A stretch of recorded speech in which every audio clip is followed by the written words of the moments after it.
آزادی صرف اور صرف ہمیں انگریزوں کے غلامی سے نہیں ملی تھی. جو انگریز نے ہمارے اوپر 200 سال تک حکومت کیا، اس سے آزاد ہونا صرف آزاد ہونا نہیں تھا ہمارے لیے. ہمارے لیے آزاد ہونا اس سینس میں تھا کہ ہم اپنی سوچ کے سے آزاد ہوں.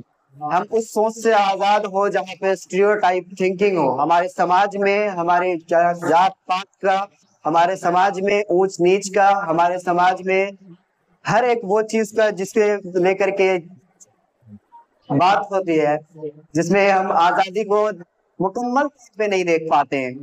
وہ آزادی کے بارے میں بات کرنا ہے. ہمیں آزادی کے بارے میں بات کرنا ہے تو بچوں کے مستقبل کے بارے میں بات کیجیے، ان کو ایجوکیشن دیجیے. ہمیں آزادی کے بارے میں بات کرنا ہے تو بچوں کو فری ہو کر سوچنے کا موقع دیجیے. ہمیں اگر آزادی کے بارے میں بات کرنا ہے تو بچے کو وہ کرنے دیجیے جو وہ کرنا چاہتے ہیں. ہمیں اگر آزادی کا مفہوم سمجھنا ہے تو بچے کو اس کی زندگی کے بارے میں سوچنے کا موقع دیجیے. آپ پیرنٹس صرف ایک گائیڈنس بن کے بس بچوں کو گائیڈ کیجیے اور بچوں کو کی حوصلہ افزائی کرتے رہیے. یہی ہمارا پیغام ہے.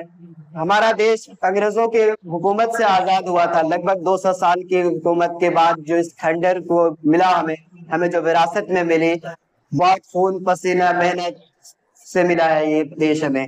تو اس کا مطلب یہ نہیں ہے کہ ہم کسی کے عصبیت کا شکار رہے، ہم ان ایجوکیٹڈ کا شکار رہے، ہم ان امپلائمنٹ کا شکار رہے.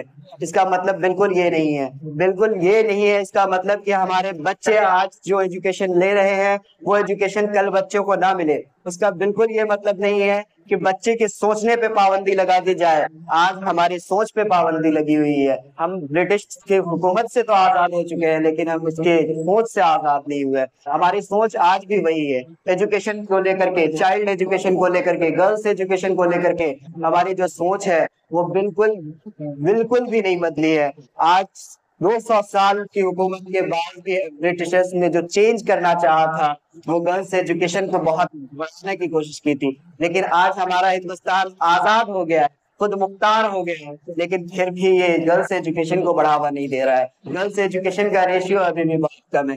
آزادی کا بالکل یہ مفہوم نہیں ہے کہ ہم آزاد ہو گئے ہیں تو ہم ذات پات سے آزاد ہو گئے. ہمیں ذات پات سے کی جو فاؤنڈیشن ہے اس سے آزاد ہونا چاہیے. ہمیں فرقہ بندی سے آزادی ملنی چاہیے. ہمیں جو سوچنے کی بندشیں ہیں اس سے آزادی ملنی چاہیے. ہمارا جو مقصد ہے وہ صرف اور صرف ایک آزاد بھارت کو بنانے کا ہے. آزاد بھارت کو ایک مستحکم بھارت بنانے کا ہے.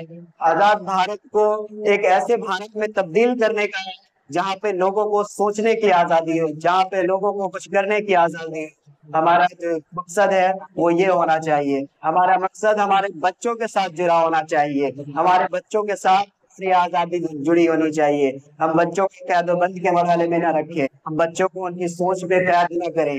ان کی سوچ کھلے میدانوں میں چھوڑ دیں. انہیں سوچنے کا موقع دے. انہیں جو کرنا ہے انہیں کرنے کا موقع دے. وہ کامیاب بھی ہوں گے، ناکام بھی ہوں گے. انہیں کرنے کا موقع دیں گے تو وہ سیکھیں گے. ہمیں آزادی کا مفہوم اصل میں سمجھنا ہوگا. گاندھی جی نے جس نان کوآپریشن موومنٹ کی شروعات کی تھی، یا پھر ہمارے یہاں جس 1857 کی قیادت کی تھی شاہ ظفر نے، اس نے یہ سوچ کر نہیں کیا تھا کہ ہماری عمر 80 سال ہو گئی ہے اور ہم کیسے بادشاہ بن سکتے ہیں. اس نے یہ سوچ کے کی تھی کہ ہم جب اس دیش کو آزاد کرا دیں گے، ہم جب اس دیش کو آزاد کرا دیں تو ہمارے آنے والی پیڑھی ہماری جو ہوگی وہ ایک اچھے طریقے سے گورنمنٹ چلائے گی، وہ ایک اچھی گورننس چلائے گی. اسی طرح سے ہم آج اپنے آپ سے یہ وعدہ کریں کہ ہم ہر طرح کے عصبیت سے، ہر طرح کی جو نا اتفاقی ہمارے ذہن میں ہے، یا ہر طرح کی اسٹیریوٹائپ تھنکنگ جو ہے، وہ سوچ ہے ہماری، اس سے ہم خود کو آزاد کریں. خود کو آزاد کریں، اپنے بچوں کو اس آزادی کے راستے پر لے کر چلیں جہاں صرف اور صرف غلط اور صحیح ایک باؤنڈری ہوگی. جہاں صرف یہ باؤنڈری ہوگی کہ بچوں کو یہ سمجھانا ہے کہ یہ غلط ہے، یہ صحیح ہے. اتنا، اس سے زیادہ کچھ نہیں. بچے کے اوپر کوئی بندش نہیں ہونی چاہیے. اسی کے ساتھ اپنی بات ختم کرتے ہیں. ایک بار پھر سے آپ سب کا شکریہ کہ آپ نے اپنے بچوں کے لیے وقت نکالا. شکریہ.